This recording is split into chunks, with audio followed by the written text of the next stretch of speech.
Good morning. Good to see so many people out this morning. We want to welcome our visitors. We're glad you chose to be with us. This is the third Sunday of the month, and for those not familiar with what that means, it was mentioned in the announcements, but that means that tonight is our Song and Scripture service. It's a time that we all look forward to. And you might wonder about this morning's lesson. Last week we started a series on prayer. We're going to pick up with part 2 of that next Sunday morning. But being the third Sunday of the month, this is our Godly Women series Sunday morning as well that we began back in January. And last month we studied in Esther, and that got us out chronologically out of the Old Testament. And so now this month and next month, as we wrap it up with Mary, the Lord's mother, we'll be finishing that up from the New Testament. This morning's lesson is entitled Godly Women Series Part 8. It's Peter's wife, faithful companion. And last week, as I mentioned to you that we're going to be studying about Peter's wife, I asked you to do some homework and find some passages that either deal with her directly or indirectly.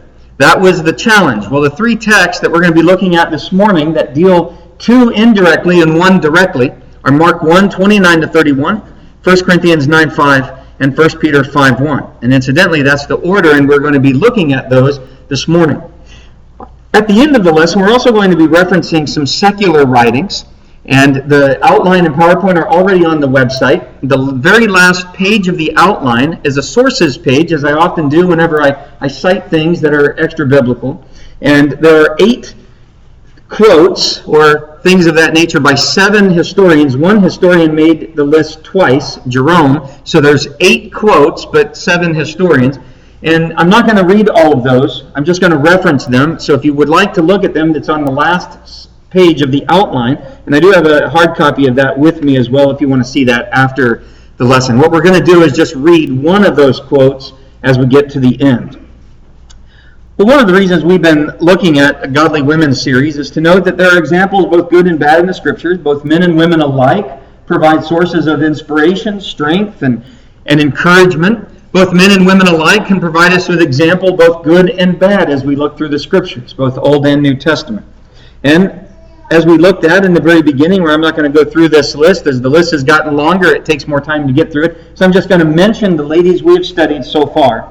Eve, Sarah, Ruth, Abigail, the ideal woman's character from Proverbs 31, the Shunammite woman, and then last month we talked about Queen Esther, how she was a brave queen who trusted in God.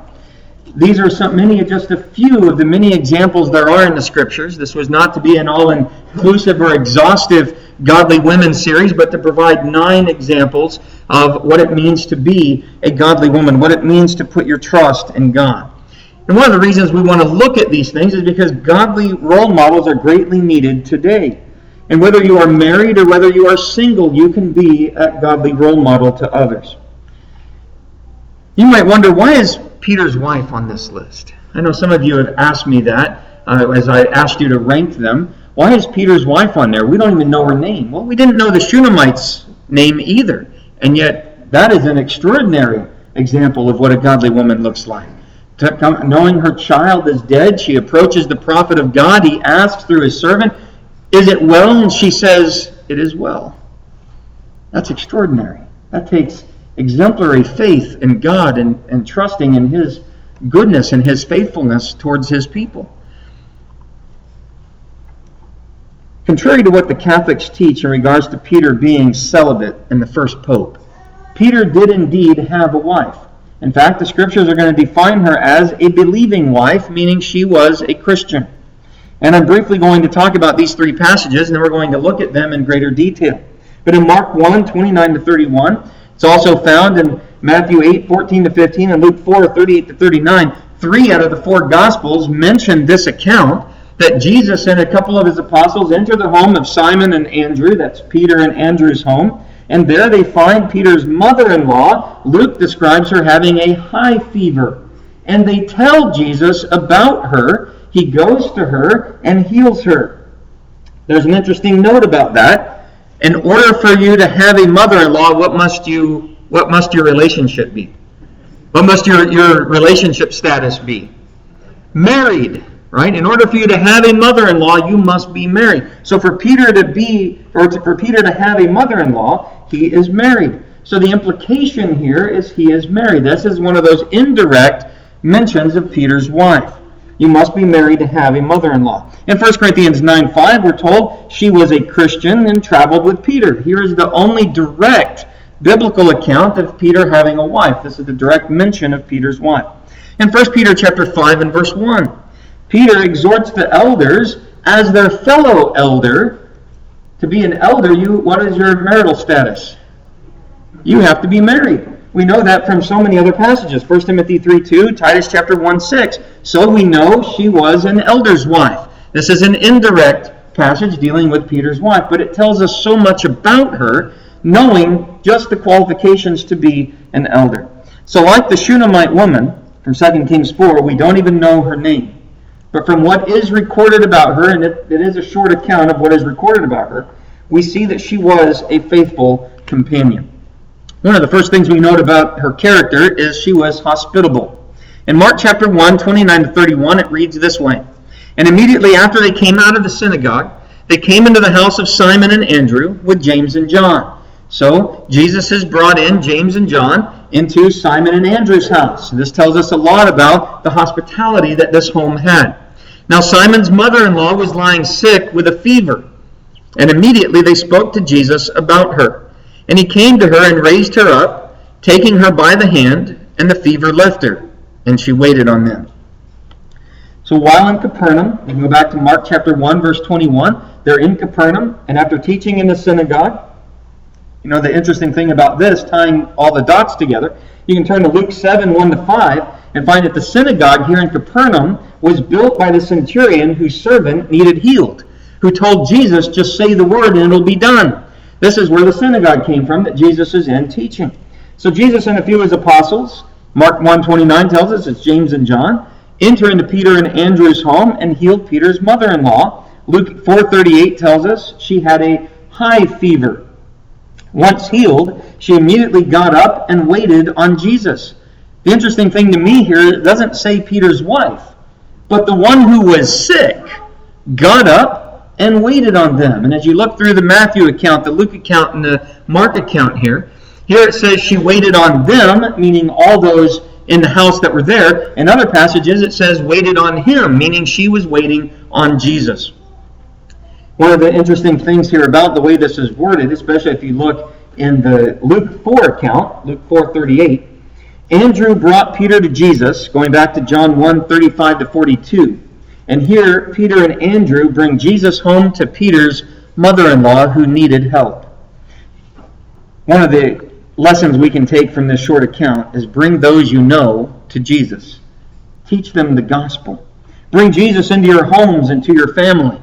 Teach the gospel and be the example that Jesus calls you to be to your children, to your spouse, to all those in your home. Matthew 5:16 says we're to let our light shine in such a way that others see our good works and they glorify our Father who is in heaven. On the note of being hospitable, it's interesting in 1 Timothy 3:2, we're going to find out later that Peter is an elder, but one of the things elders are told to be as part of their qualifications is elders had to be hospitable. And we see very early on in Peter's life as a disciple of Jesus, he was just that, along with his family. Peter invited Jesus and some of the other apostles to stay in their home. As you continue reading in Mark chapter 1, starting in verse 32 to 34, it's going to tell us the whole city gathered at the door. This is a very large crowd. A whole city, it says, gathered at the door. The idea there is, whether that's figurative or literally, the people of Capernaum were interested in Jesus. They follow him from the synagogue. They go to Simon and Andrew's house. They're gathered at the door. She would have been host. Peter and his wife would have been host. We're told in Matthew chapter 9, 1 to 7, Jesus came to Capernaum as, quote, his own city. He was of Nazareth, but as he became an adult, he called Capernaum his home, because that's where his home was. If you go to Mark chapter 2, 1 to 12, it tells us this was Jesus' home. It's possible that Peter's home was the setting of where the paralytic was healed, where because of the crowd, the rooftop was removed, because this is where Jesus was when he was in Capernaum. And so it's very possible that they took off Peter and Andrew's roof to lower the paralytic down. Peter and his wife opened their home to his mother-in-law. Whether she was living with them or just visiting on this occasion, we're not told, but they opened up their home to her. To Andrew, apparently it's called the house of Simon and Andrew. They lived together, so he lived there with his brother. They opened up their home to Jesus and the apostles, and even the crowds from the city. Hebrews 13, 1-2 tells us all saints are to be hospitable. This is to be a trait all of us are to have. And we see it in a very early on in Peter and his household. And not only along with Peter would she be hospitable, she would have been benevolent. In Matthew 8, 14-15, Mark 1, 29-31, and Luke 4, 38-39, the three accounts of this occasion, we find that in light of their actions here, we can infer they were caring for her mother. Either she was living with them, or because of the sickness, they brought her into their home. We're not told, but the point is they were caring for her. And when Jesus entered the home, we're told they were so worried about her, they went and told Jesus about her. In verse 30, it says, Now Simon's mother-in-law was lying sick with a fever, and immediately they spoke to Jesus about her. I want you to look over in the Luke account. Turn over to Luke chapter 4. If memory serves me right, when you look at the Matthew account, if you go to Matthew chapter 8, it says when they entered the house, Jesus saw her lying there. But Mark and Luke tell us that they directed his attention to where she was at. If you go to Luke chapter 4, starting in verse 38, it says, Then he got up and left the synagogue and entered Simon's home. Now Simon's mother-in-law was suffering from a high fever, and they asked him to help her. And standing over her, he rebuked the fever, and it left her. And she immediately got up and waited on them. So he comes into the house. He's been teaching in the synagogue there. The crowds are following him. You can just kind of picture this whole event. They follow him into the house. He only takes a couple of the apostles. James and John come in the door with him. So now there's Peter and Andrew, James and John, and Jesus there. And they direct his attention to Peter's mother-in-law, lying there sick with a high fever. And he heals her. They were worried about her high fever, and they tell Jesus about it. From this short account, we can see she was hospitable and benevolent, as was her husband, Peter. As we can read of this account with Peter, it's implied about his wife. And we can turn over to 1 Corinthians 9:5, the only account that we're going to look at this morning that directly mentions her. She's referred to as a believing wife. So we find her as Saul of Tarsus has converted and become Paul, and he's writing to the church at Corinth. He mentions in chapter 9, verse 5, about Peter. He says, Do we not have a right to take along a believing wife, even as the rest of the apostles and the brothers of the Lord and Cephas? You might say, well, that doesn't say Peter. Well, we can turn to John chapter 1, verse 42, when Andrew brings Peter to Jesus. Jesus says, You are Peter. From now on, you'll be called Cephas. And then it puts in parentheses, translated as Peter. So Simon, Cephas, Peter, all talking about the same guy. So he specifically mentions Cephas. He says, Do we not have a right to take along a believing wife, even as the rest of the apostles? So this infers that the rest of the apostles are married, and the brothers of the Lord, implies that Jesus' brothers were also married, and Cephas. Would not Peter be listed there under the apostles? Yet he singly marks him out. That tells me that his wife traveled with him. At the time of Paul's writing of 1 Corinthians, Peter had a believing wife. She was known to travel with him. This is a direct mention of Peter's wife, but no name is dropped. So she had Jesus as a guest in her house. Matthew chapter 8, verse 14, as we read there in Mark 1, 29-31, at least on the day her mother was healed.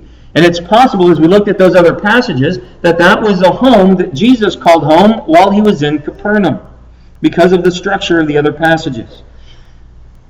So we cannot be surprised at her faith in light of what we know took place in Capernaum. Jesus spent a great deal of time in Capernaum. That's where it was said his home was. He called it his home.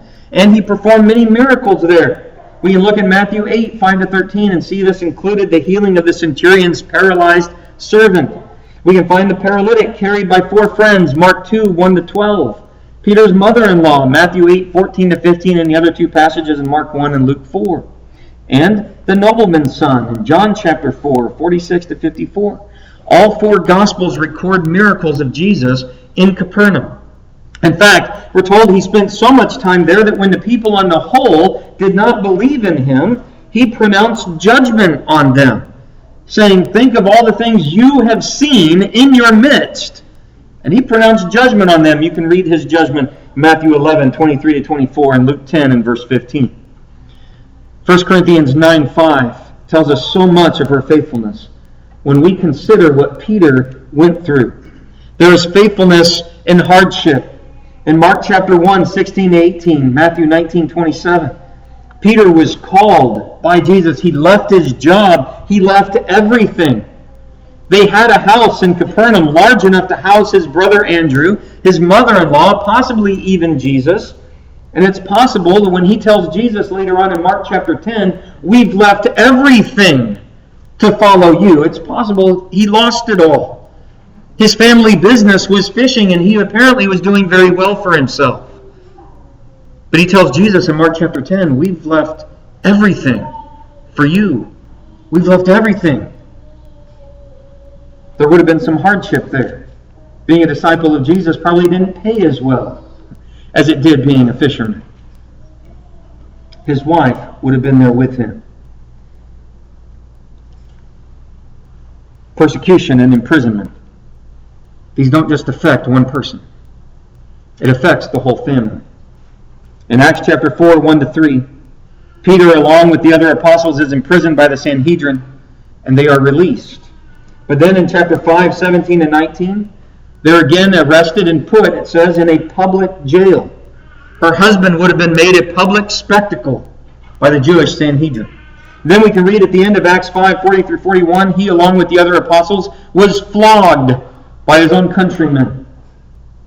She would have seen those scars. She would have seen those wounds and those stripes. And then we can look in Acts chapter 12, 1 to 5. After his friend James is beheaded by Herod, it's so popular among the people that Herod has Peter arrested with the intent to execute him as well. As we read there in Acts chapter 12, about the people of the church gathered together praying in John Mark's mother's house, it's very possible his wife could have been numbered among those people, praying on his behalf fervently. We can only speculate as to whether she was there praying for him in Mary's house, the mother of John Mark. We do know that Peter had a close relationship with John Mark. In fact, in 1 Peter 5:13, he refers to him as my son. And we'll talk about that when we get to 1 Peter 5. But Peter's life had its share of up and downs. In Luke chapter 22, 55 to 62, he denied Jesus 3 times. And he went out weeping bitterly. We can only imagine who he would go to for consolation, for comfort in that time. In Galatians 2, 11 to 14, he was publicly called out by Paul for his hypocritical behavior. Yeah, it wasn't always a happy life being an apostle's wife. But she knew Jesus, and like her husband, she chose to dedicate her life to following him, to the point that by the time Paul is writing 1 Corinthians, he refers to her as a believing wife. She was a believing wife and a faithful companion. And then we turn to their later years, and we find in 1 Peter 5:1, it says, "Therefore I exhort the elders among you, as your fellow elder and witness of the sufferings of Christ, and a partaker also of the glory that is to be revealed." Peter was an elder, so his wife was an elder's wife. In 1 Timothy 3:2 and Titus 1:6, we're told that elders had to be married. They had to be the husband of one wife, so Peter was married, and he is so by the time he is in his elder years. In 1 Timothy 3 through 4, to be an elder, one had to have children. So Peter and his wife had children. So we can infer from that she's also a mother. She's not only a fisherman's wife, a Christian's wife, an apostle's wife, and an elder's wife, she's also a mother. But we also know from Titus 1, 5 to 6, that to be an elder's children must be believing. And whether you interpret that to mean all their children, or at least one of those children, meaning some of the children, their children were Christians. They raised faithful, godly children in order for Peter to be an elder. And so, we find that Peter's wife was an elder's wife. And she would have had a hand in raising faithful children. 1 Peter 5:1, Titus 1, 5-6. I want you to look over with me in Proverbs chapter 22 and verse 6. Proverbs chapter 22, verse 6. It says, "Train up a child in the way he should go. Even when he is old, he will not depart from it." Parents have a responsibility to train our children up in the knowledge of God. We have that responsibility. We can see here that she and Peter raised faithful children, and she likely played a major role in her children's physical and spiritual development. We think of their children. Although the scriptures don't mention Peter's children, we don't even know how many. We know they had godly parents because of what we know of Peter and what we know of his wife. Some people ask the question, where was he an elder at? Is there any clue? There's really only one passage in Scripture that gives us a clue where they were in their later years, and even that is very cryptic. But it's found in 1 Peter 5 and verse 13. It reads, "She who is in Babylon, chosen together with you, sends you greetings, and so does my son Mark." The Mark here is most likely John Mark. The word there for son is a Greek word that figuratively means kinship. And in fact, the people wonder who the she is. If you're reading from the King James, you won't see the word she. It says the church that is at Babylon. And so some people ask, well, who is the she and which Babylon? Is it figurative or is it literal? The she has a couple different widely accepted variations or interpretations. Some of the three main interpretations are the brotherhood. That fits the King James translators taking that position when they said the church who is in Babylon greets you. And from 1 Peter 1, 1-2, 1 Peter 2, 17, and 1 Peter 5, 9, when he refers to the brethren, it fits that. And it also King James uses where he says chosen together with you, says elected with you. And when we read the passages, whether Paul is using it or Peter uses it, when they talk about the elect or the chosen, they're talking about the church. So it says, she who is in Babylon, chosen together with you, could be talking about the church, wherever Peter is at, or wherever this Babylon is at. The second interpretation is it's referring to Peter's wife. I personally don't believe that. I believe he's talking about the church. The third one is some locally prominent lady. And again, I don't believe that's what he's talking about. I think the other passages through Peter, again, if you're writing them down, I don't have them on the slide. So that would be 1 Peter 1, 1-2, 1 Peter 2, 17, and 1 Peter 5, 9 are the three passages within the letter that makes me believe the she is referring to the church, which I agree with the King James translators on that. But it's also impossible to know which Babylon is meant. It could be one, the ancient city on Euphrates. The name Babylon is the actual city Babylon. We know that in this time period, the writings of that time tell us there were many Jews on the Euphrates there by Babylon. It could be the name of a military station on the Nile in Egypt. Secular history records that John Mark took the gospel into Egypt, and there became a church there in that area near that military installation in Babylon. So some historians say he's got to be talking about where John Mark was at this military installation on the Nile.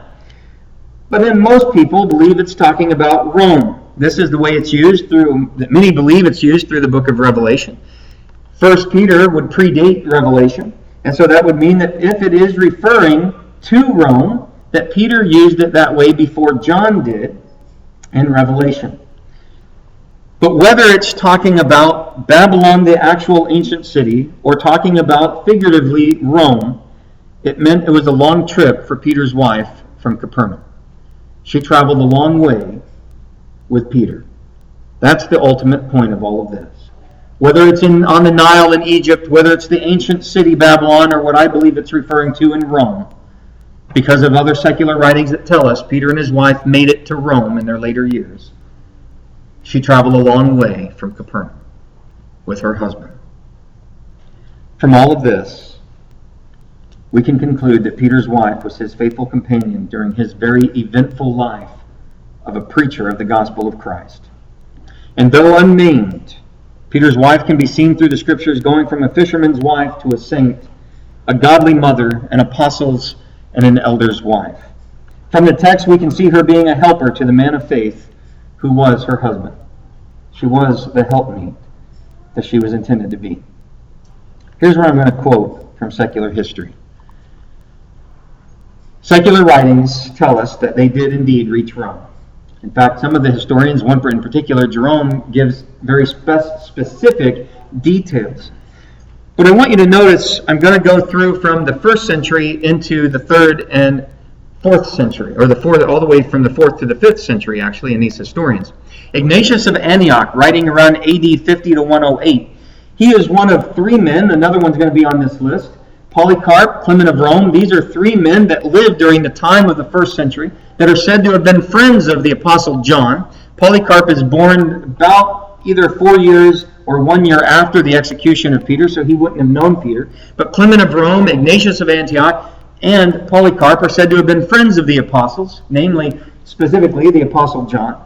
And their writings, especially Ignatius of Antioch, were read in the churches along with the epistles of Paul, according to many of those writings from the 1st century into the 2nd century. So Ignatius of Antioch would have had first-hand witness accounts of the apostles. Irenaeus of Lyons in 130 to 202. Clement of Alexandria, he lived from 150 to 215. And Jerome, writing from 327 to 420. You might say, why does Jerome ring a bell? I've talked about him a lot. He's the one that translated all the scriptures, Old and New Testament, into the Greek, or in the Latin that became the Latin Vulgate, and that was completed around 400 AD. So Jerome was a scribe and a scholar as well. All of these historians say that Peter spent his last years in Rome. Jerome, now he's writing from the 4th to the 5th century, he states Peter was there for 25 years to the end of his life. Now, he's writing a few hundred years after the count, so I don't know how accurate that is, but it is interesting that he cites earlier sources saying that Peter and his wife did make it to Rome and that Peter was an elder there for 25 years. What we do know from history is they were present during the persecution of Christians in Rome by the Emperor Nero around AD 64 to 67. Rome was set on fire by Nero in 64. And to save face, he blamed it on the Christians, and a massive persecution arose, to the point that he had 3,000 Christians crucified along the way to his palace, covered in tar and pitch, and lit on fire to light the way for his guests to a party. That was under Nero. And so there was mass persecution for those few years from 64 to 67, all the way until his last year, really, into 68. The secular history records they were both martyred in Rome. The story of the martyrdom of Peter and his wife is found within the pages of the History of the Church, Book 3, written by Eusebius. He's a historian of the early AD 300s, but I'm not going to be quoting from Eusebius. You see, he gives an earlier source, and he quotes from Clement of Rome. Clement of Rome wrote a book Clement of Alexandria, who wrote a book called the Stromata, which means miscellaneous, Book 7, and in chapter 11, he writes, remember Clement of Alexandria is from AD 150 to 215, he writes that Peter's wife suffered martyrdom just before Peter did. And again, all these quotes are on that source page that you can read all their different contributions to these histories. But I want to read now from what Clement of Alexandria says. He says, they say that when blessed Peter saw his wife led away to death, he was glad that her call had come, and that she was returning home, and spoke to her in the most encouraging and comforting way, addressing her by name. Remember the Lord. He goes on to tell us that this was a term of endearment that Peter used for those that he loved and cared about. Remember the Lord. And that as he saw his wife being led to her death, he called out to her by name. Now this doesn't tell us the name that was given. Somehow the computer became unplugged. I got it. I wish that he would have given us her name, but he doesn't. But he says Peter knew her name. He addressed her by name. And some of these accounts, if you Google this, some of these accounts are going to quote this saying, thou or my dear, remember the Lord. But Clement of Alexandria doesn't use that. Going back to the earliest known source, he just says, Peter said, remember the Lord. Then after her death, Many early histories record that Peter asked to be crucified upside down. Jerome, Clement of Rome, the apocryphal book from the 2nd century, the Acts of Peter, Origen, who lived from 184 to 253. Clement of Rome was one of those three men I mentioned earlier. He lived from 35 to 99 and was said to be a friend of the Apostle John. They all say that he was crucified by Nero.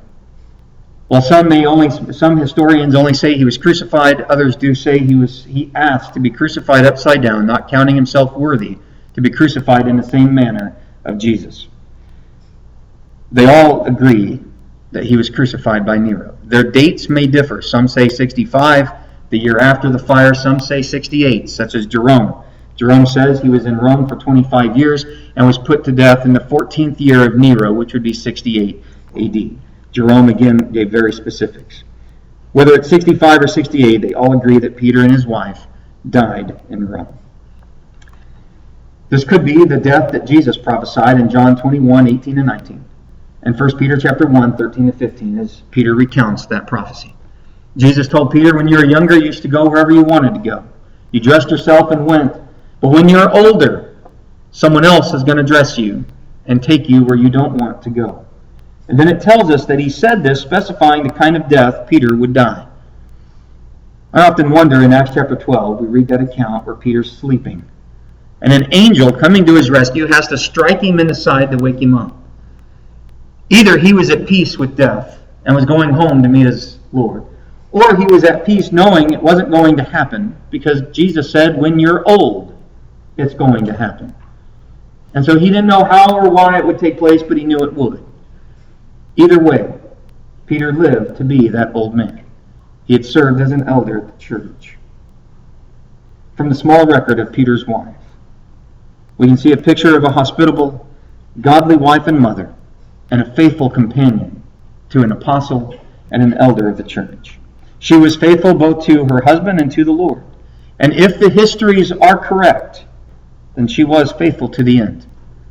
We find that the Romans, as they would put a Christian to death, always gave them the choice: denounce Jesus and live. And part of denouncing Jesus is they were supposed to light a candle or incense, and sometimes they were led in a prayer to Caesar. It wasn't enough just to say, I denounce Christ. They then had to worship Caesar to prove it. And by her going to her death, the historians record she did not denounce Jesus, but went on to live with him forever. We may not know her name, but we can see her godly example and learn from it. And I hope it's been an encouragement to you, as it was to me, putting all this together. A woman that's not named, barely found in the Scriptures, but yet so much can be gleaned from the passages we know because of who Peter was, and especially knowing he was an elder and what it meant to be an elder's wife. This morning, if you're not a Christian, you need to be. You can repent of your sins. You can be baptized for the forgiveness of those sins today, rising from the waters, no longer guilty, standing before God accused, but standing before God walking in newness of life. And if you are a Christian this morning, not living the way that you should, don't continue in sin. But as we see the example of Peter and his ups and downs, we're going to have those ups and downs in our life. But like Peter, we need to be able to return back to God, strengthening our brethren. And if this describes your condition this morning, we invite you to come forward. Let your request be known now. All together we stand and while we sing.